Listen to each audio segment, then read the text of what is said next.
விக்கிரவாண்டி இடைத்தேர்தலை பொறுத்தவரையிலே தேசிய ஜனநாயக கூட்டணியினுடைய தலைவர்கள் முடிவெடுப்பார்கள்.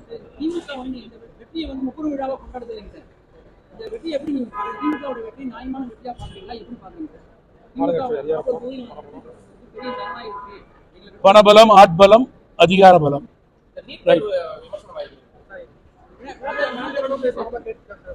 நீட் தேர்வை பொறுத்தவரையில தமிழகத்தினுடைய ஏழை எளிய நடுத்தர மாணவர்கள் சில வருடங்களாக வெளி மாநிலத்தில் உள்ள மாணவர்களுக்கு சவால் விடும் வகையில் மிகச் சிறப்பான முறையில் செயல்பட்டு கொண்டிருக்கிறார்கள் என்பதை குறிப்பிட்டு கூற விரும்புகிறேன். தயவு கூர்ந்து கல்வியை அரசியலாக்க வேண்டாம், மாணவர்களையும் பெற்றோர்களையும் குழப்ப வேண்டாம் என்று அரசிடம் கேட்டுக்கொள்ள விரும்புகிறேன்.